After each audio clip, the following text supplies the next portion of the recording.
আল্লাহ আল্লাহ বলে তাসবিহ যাপন করে। শুধু তাই নয়, মোরগ কিভাবে আল্লাহকে ডাকে কল্পনা করতে পারবেন না। আল্লাহর নবী বলেছেন, তোমরা মোরগকে কোনো দিন গালি দিও না, মোরগকে কোনো দিন গালি দিও না। কেন? নবীজি বললেন, মোরগকে গালি দেবেন এই কারণে, লা তাসুবুদ্দিকা ফাইন্নাহু ইউকিযু লিস-সালাত। আল্লাহর নবী বলেন, তোমরা মোরগকে গালি দিও না, মোরগ তোমাদের ফজরের সময় নামাজের জন্য বাঁক দিয়ে ডেকে দেয়। আল্লাহর নবীর যত খাবার ছিল, খাবারের মধ্যে একটা প্রিয় খাবার ছিল মোরগের মাংস। আল্লাহর নবী যে খাবারগুলো খেতেন আমি টপ টপ করে একটু বলে দিই, তবে বুঝতে সুবিধা হবে। 1 নম্বর, নবী খেতে ভালোবাসতেন স্বচ্ছ পানি, স্বচ্ছ পানি, পরিষ্কার পানি খেতে ভালোবাসতেন। 2 নম্বর, নবী খেতে ভালোবাসতেন দুধ। দুধ কোরআনে আছে, দুধ খেতে ভালোবাসে। দুধ কিভাবে হয় কোরআনে রেফারেন্স আছে, ওয়া ইন্না লাকুম ফিল আনামি লাইব্রা নুসকিকুম মিম্মা ফি বুতুনিহি মিন বাইনি ফারসিম ওয়া দামিন লাবানান খালিসান সাইগাল লিশারিবিন। এই দুধ কিভাবে হয় কোরআনে 14 নম্বর পারা সূরা নাহলের 66 নম্বর আয়াত থেকে আল্লাহ বলে দিয়েছেন। এবার আসছি, নবী পানি খেতে ভালোবাসতেন। 2 নম্বর, দুধ খেতে ভালোবাসতেন। 3 নম্বর, নবী খেজুর খেতে ভালোবাসতেন। 4 নম্বরে নবী মধু খেতে ভালোবাসতেন। 5 নম্বরে নবীজি কি করতেন জানেন? মাশরুম খেতে ভালোবাসতেন। মাশরুম, মাশরুম, মাশরুম জানেন? এরা মাশরুম জানে? হ্যাঁ বাবা, মাশরুম জানেন? জানেন না? এই ব্যাঙের ছাতার মতো দেখতে হয়, ব্যাঙের ছাতা নয় কিন্তু ওটা, মাশরুমটা ব্যাঙের ছাতা নয়, ছাতার মতো দেখতে, মনে রাখবেন। ওইটা নবীজি খেতে ভালোবাসতেন। আজ পৃথিবীর বৈজ্ঞানিকরা গবেষণা করে দেখছে, মুহাম্মদ সাল্লাল্লাহু আলাইহি ওয়াসাল্লাম যে খাবারটা খেত, ওই মাশরুম কেন খেত দেখা যাক। গবেষণা করে বলছেন যে মাশরুম যদি কোনো মানুষ খায়, আল্লাহ পাক তার চোখের জ্যোতি বাড়িয়ে দেয়। জোরে বলুন সুবহানাল্লাহ। তারপরে নবীজি খেতে ভালোবাসতেন কি? সাবু বা বার্লি, সাবু বা বার্লি খেতে ভালোবাসতেন। তারপরে নবী রুটি খেতে ভালোবাসতেন, রুটি। তারপরে নবী ফলের মধ্যে খেতে ভালোবাসতেন কি? তরমুজ। তারপরে ছিল নবীজির ফলের মধ্যে খাবার ছিল বেদানা, বেদানা। তারপরে আরেকটা ছিল কচি শশা, কচি শশা খেতে ভালোবাসতেন। বৈজ্ঞানিকরা গবেষণা করে বলছে মুহাম্মদ সাল্লাল্লাহু আলাইহি ওয়াসাল্লাম কচি শশা কেন খেত। গবেষণা করে বলছেন যে মুহাম্মদ সাল্লাল্লাহু আলাইহি ওয়াসাল্লাম যে কচি শশা খেতেন তার উপকারিতা কি? শশা ব্রেন ঠিক রাখে, সুগার ঠিক রাখে, প্রেশার ঠিক রাখে, হার্ট ঠিক রাখে, লিভার ঠিক রাখে, কিডনি পরিষ্কার করে। শুধু তাই নয়, শশা নিজে হজম হতে পারুক আর না পারুক, অন্যকে হজম করে বের করে দেয়। 1500 বছর আগে যে খাবারটা খেলেন আমার নবী, সেই খাবার কিনা আজকে সারা পৃথিবী গবেষণা করছে। তারপরে নবীজি খেতে ভালোবাসতেন পনির। পনির, পনির বোঝেন? পনির, পনির বুঝতে পারছেন না? এই ঠিক বলেছে, ছানার, ছানার পনির, ওই পনির খেতে ভালোবাসতেন। এগুলো মনে রাখবেন, নবীজির এই প্রিয় খাবারগুলো। পনির খেতে নবীজি ভালোবাসতেন। শুধু তাই নয়, লাউ খেতে নবী ভালোবাসতেন। এই জন্য নবীজির খাবারগুলো মাশাআল্লাহ। এক ব্যক্তি, এই গ্রামের জামাই, এই গ্রামের জামাই, এই গ্রামের জামাই, তিনি দিয়েছেন তেলিয়াবাগ 1000 টাকা দিয়েছেন। আল্লাহ তার দানকে কবুল করুন। এই মাদ্রাসা, এই মাদ্রাসার জন্য তো, আল্লাহ দানকে কবুল করুন। মনে রাখবেন, মাদ্রাসা হলো নবীর ঘর, মসজিদ হলো আল্লাহর ঘর। মাদ্রাসায় দান করলে আপনি এতিমকে দান করলেন, মাদ্রাসায় দান করলে আপনি কি করলেন? এই আপনার দানে এই মাদ্রাসা জীবিত থাকলো, এই দিনকে আপনি দান করলেন। এই জন্য মাদ্রাসায় দানের গুরুত্ব অনেক বেশি, কিন্তু আমরা সেটাকে গুরুত্ব দিই না। আপনাদেরকে আমি অনুরোধ করে বলে যাচ্ছি, এই মাদ্রাসার প্রতি লক্ষ্য রাখবেন। এই মাদ্রাসার সন্তান যারা কোরআনে হাফেজ হয়, আজকে হাফেজ পাগড়ি পেয়েছে কেউ না? দিয়েছে তো পাবে তো 14 জন হাফিজ আমাদের এখানে ফারাক। বাহ, প্রত্যেক বছর 5 জন কারি ও হাফিজ আছে। প্রত্যেক বছর এখান থেকে হাফেজ ফারেক হচ্ছে। আপনাদের বলে যাচ্ছি, এই কোরআনে হিফজ সম্পর্কে দুটো কথা। যারা কোরআন মুখস্থ করে, যারা কোরআন মুখস্থ করবে হাফেজ, মোকাম্মাল কোরআনে হাফেজ, সেই হাফেজের বাপ আর মায়ের মাথায় কিয়ামতের মাঠে মোমেন ব্যক্তির বাপ আর মায়ের মাথায় নূরের টুপি আল্লাহ পরাবেন। শুধু তাই নয়, এই কোরআন মুখস্থ করা সহজ জিনিস নয়। পৃথিবীর কোনো মানুষের ক্ষমতা নেই কোনো ধর্মগ্রন্থকে গোটা মুখস্থ করতে পারে। একমাত্র কোরআনই হলো পৃথিবীর ধর্মগ্রন্থ এমন একটি, যেটাকে পৃথিবীর সমস্ত মানুষ, বহু মানুষ তারা এই কোরআনকে মুখস্থ করতে পেরেছে। কোরআনে হাফেজের লাশ মাটিতে টাটকা থাকে। আমি তার জ্বলন্ত প্রমাণ, আমি তার জ্বলন্ত প্রমাণ। আমি নিজে চোখে দেখা জিনিস, চোখে দেখা জিনিস। কোরআনে হাফেজের লাশ, 25 বছরের পুরানো লাশ, আজও কবরে টাটকা আছে। মোকাম্মাল কোরআনে হাফেজ ছিলেন তিনি। এজন্য ছেলেদেরকে কোরআনে হাফেজ করাবেন। আর আল্লাহ রসুল বলেছেন প্রত্যেক পিতামাতার দায়িত্ব হলো ছেলে মেয়ের উপরে 3টি। হাক্কুল ওয়ালিদি আলাল ওয়ালাদি সালাসাতু আশিয়া। প্রত্যেক পিতামাতার দায়িত্ব হলো ছেলে মেয়ের উপরে 3টি। 1 নাম্বার আইয়াকসিনা ইসমাহু, সুন্দর নাম রাখতে হবে। 2 নাম্বার ওয়াইদা বালাগা ওয়াইদা ওয়ালাদা ওয়াই আল্লিমুহুল কিতাব, ছেলে মেয়ে যখন কথাবার্তা বলতে শিখবে তাদেরকে কোরআনের শিক্ষা দেবে। তারপরে বলা হয়েছে ওয়াইদা বালাগা ওয়াইজা ওবিজা ওয়াইদা আদরাকা, আর তারা যখন প্রাপ্তবয়স্ক হয়ে যাবে পাত্রপাত্রী থেকে তাদের বিবাহের ব্যবস্থা করবে। তাই আমি আপনাদেরকে অনুরোধ করে বলে যাচ্ছি, ছেলেদেরকে এই মাদ্রাসাতে দিন এবং আপনারা জান প্রাণ দিয়ে এই মাদ্রাসার প্রতি দান খয়রাত করে যান। এর ফল দুনিয়াতেও পাবেন, আখেরাতেও পাবেন। মনে রাখবেন রসুল বলেছেন খসলাতানে আহাব্বু ইলাল্লাহ, মানুষের 2টো অভ্যাস আল্লাহর কাছে অত্যন্ত প্রিয়। আর সাখাওয়াতু, দান করা। 2 নাম্বার হলো ওয়াহুসনুল খুলক, উত্তম চরিত্র। এই জন্য দানকারী মানুষের নেকি, দানকারী মানুষের দান করলে কি হয় শুনে রেখে দিন। দান করলে কি হয়? জীবনের গোনাগুলো মাফ হয়ে যায়। আল্লাহ পাক বলছেন ইন তুকরিদুল্লাহা করদান হাসানা ইউদাইফু লাকুম ওয়া ইয়াগফির লাকুম ওয়াল্লাহু শাকুরুন হালিম। আল্লাহ পাক বলছেন যদি তোমরা অতিরিক্ত দান করো, দান করলে কি হবে? ইন তুকরিদুল্লাহা করদান হাসানা ইউদাইফু লাকুম ওয়া ইয়াগফির লাকুম, আল্লাহ পাক তোমাদের মালগুলোকে ডবল করে দেবে আর তোমাদের জীবনের গোনাগুলো মাফ করে দেবে। যারা যারা দান করছেন এই দানের বিনিময়ে আল্লাহ আপনাদের অনেক গোনা, আল্লাহ অনেক গোনা, এই কোরআনের ভাষা অনুযায়ী অনেক গোনাকে আল্লাহ পাক মাফ করে দেবে।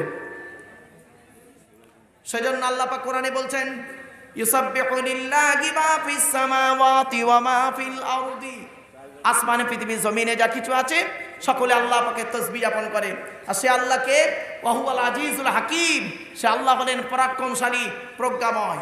এরপরে দ্বিতীয় আয়াতে আল্লাহ পাক বললেন ইয়া আইয়ুহাল্লাযীনা আমানু লিমা তাকুলুনা মা লা তাফআলুন কাবুরা মাক্তানু ইনদাল্লাহ আন তাকুলু মা লা তাফআলুন।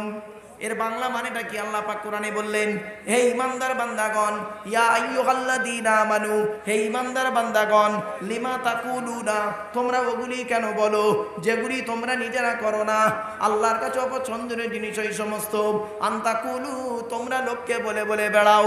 মা লা তাফআলুন, যেগুলি তোমরা নিজেরা করো না। বাবারা যারা যারা চলে যাচ্ছেন আমার আপত্তি নেই, আপনাদের কাছে একটা আবেদন রয়েছে। যারা চলে যাচ্ছেন মা বোনেদেরকে, বাবাজিদেরকে বলছি, যারা বাড়ি যাচ্ছেন যাবার সময় আল্লাহর নবীর ঘরে কিছু টাকা দান করে বাড়ি যান। আল্লাহর নবীর ঘরে কিছু টাকা দান করে বাড়ি যান। অনুরোধ করে বলে যাচ্ছি এ দান কোনোদিনই বিফলে যাবে না। আল্লাহ ইহকাল পরকালে শান্তিতে রাখবে। আল্লাহর কোরআন জানিয়ে দিয়েছে মাসালুল্লাযীনা ইউনফিকুনা আমওয়ালাহুম ফি সাবিলিল্লাহ কামাসালি হাব্বাতিন আম্বাতাত সাবআ সানাবিলা ফি কুল্লি সুমবুলাতিন মিয়াতু হাব্বা। আল্লাহর কোরআন জানিয়ে দিয়েছেন দান করলে তার ফজিলতটা কি। সূরা বাকারার মধ্যে আল্লাহ পাক বলে দিয়েছেন। তাই কোরআনের আলোচনা করতে গিয়ে আপনাদেরকে বলে যাচ্ছি ইয়া আইয়ুহাল্লাযীনা আমানু, হে বান্দার বান্দাগণ, লিমা তাকুলুনা মা লা তাফআলুন, ওগুলি তোমরা কেন বলো যেগুলি তোমরা নিজেরা করো না। বাবা আমি নিজে নামাজ পড়ি না, আমি নিজে রোজা করি না, আমি নিজেই তো পাপ নাপাক হারাম খাবার খেয়ে খেয়ে বেড়াই, আর আমি আপনাদের কেমন করে বলি। আল্লাহর কোরআন জানিয়ে দিয়েছে এই আয়াতের তাফসীর অন্য আয়াত দিয়ে হচ্ছে ইয়া আইয়ুহাল্লাযীনা আমানু কু আনফুসাকুম ওয়া আহলিকুম নারা। 28 নম্বর পারার 19 নম্বর পৃষ্ঠা সূরা তাহরিমের মধ্যে আল্লাহ পাক জানিয়ে দিলেন হে ঈমানদার বান্দাগণ, তুমি আগে নিজে জাহান্নামের আগুন থেকে বাঁচো, তোমার স্ত্রী ছেলে মেয়েকে জাহান্নামের আগুন থেকে বাঁচাও। আজ আমরা হারাম খাবার খেয়ে চলেছি। বিশ্বনবী মুহাম্মদ রাসূলুল্লাহ সাল্লাল্লাহু আলাইহি সাল্লাম বললেন ওরে দুনিয়ার মানুষ, এই পৃথিবীর জমিনে তোরা 2টো জিনিসের গ্যারান্টি আমাকে দে, 2টো জিনিসের গ্যারান্টি আমাকে দে, আমি মুহাম্মদ সাল্লাল্লাহু আলাইহি সাল্লাম তোদের জান্নাতের গ্যারান্টি দিয়ে দেব। 1 নাম্বার নবী বললেন 2 ঠোঁটের মাঝখানে, বুখারীর হাদিস। 1 নাম্বার নবী বললেন 2 ঠোঁটের মাঝখানে জিভের গ্যারান্টি দেন। হারাম খাবার খাওয়া থেকে জিভটাকে ঠিক কর, বাজে ভাষা বলা থেকে জিভটাকে ঠিক কর, পরনিন্দা পরচর্চা করা থেকে জিভটাকে ঠিক কর। তাই অনুরোধ করে বলে যাচ্ছি বাবা, হারাম খাবার খাওয়া থেকে জিভটাকে ঠিক করুন। হ্যাঁ বাবা, আল্লাহর কোরআন মোতাবেক একটা কথা বলছি, খারাপ ভাববেন না। আপনারা আপনাদের পাড়ায় বন্ধন টন্ধন চলে? খুব চলে না? আহা, যারা সুদ খায়, যারা মা বোনেরা ভালো করে শুনে নিন, বাবাজি যুবক ভাইদের বলে যাচ্ছি, যারা সুদ খায় তারা তাদের মায়ের সঙ্গে জেনা করার মতো কাজ করে। এটা আমার কথা নয়, আল্লাহর নবী বলেছেন যারা সুদ খায় তারা তাদের মায়ের সঙ্গে জেনা করার মতো কাজ করে।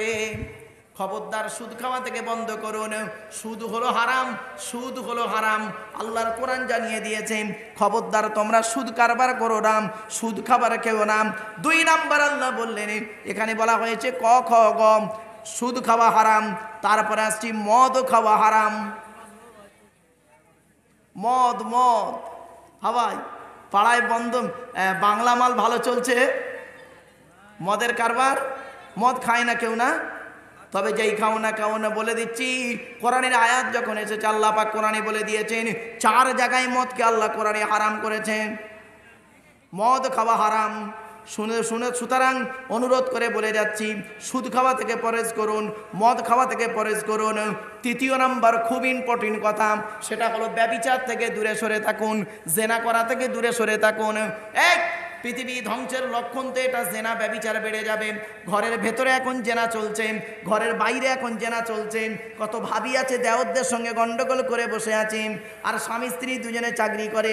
স্যার একটা ম্যাডামের সঙ্গে গন্ডগোল করে বসে আছে, ম্যাডাম একটা স্যারের সঙ্গে গন্ডগোল করে বসে আছে।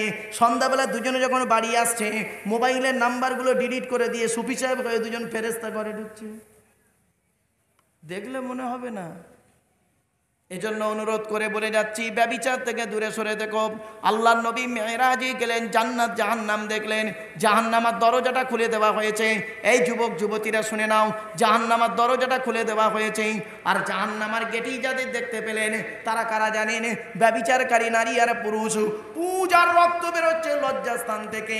মায়েদেরকে বলে যাচ্ছি, বোনেদেরকে বলে যাচ্ছি, আর এই গ্রামের সমস্ত মেয়েদেরকে বলে যাচ্ছি, অবিবাহিত মেয়েদেরকে বলছি, অবিবাহিত মেয়েদেরকে বলছি, যতদিন তোমরা বাঁচবে বিবাহের আগের দিন পর্যন্ত 5 প্রকার ভাই থেকে দূরে সরে থাকবে। কয় প্রকার ভাই? 5 প্রকার ভাই থেকে দূরে সরে থাকবে। মায়ের পেটের ভাইয়ের কথা বলিনি, 5 প্রকার ভাইকে কে শুনে নিন। 1 নাম্বার চাচাতো ভাই, খালাতো ভাই, মামাতো ভাই, ফুফোতো ভাই, আর ডেঞ্জার মাল হলো বোনায়ের ভাই।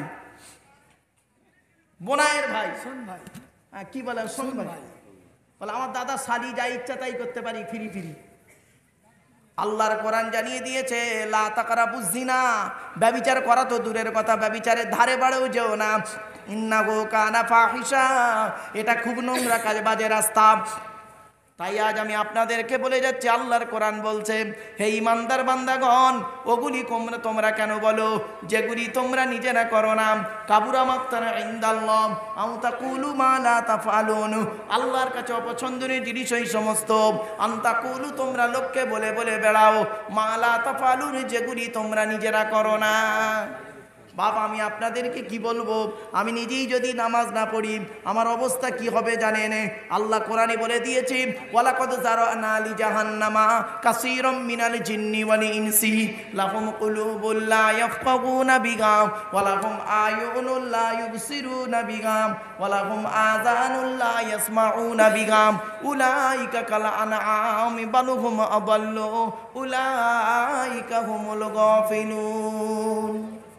9 নম্বর পারার 13 নম্বর পৃষ্ঠার 1 নম্বর লাইন, সূরার নাম সূরা আরফের মধ্যে আল্লাহ পাক বলে দিলেন, জিন আর ইনসানের জন্য জাহান্নাম তৈরি করেছি। কাদের জন্য জাহান্নাম জানেন?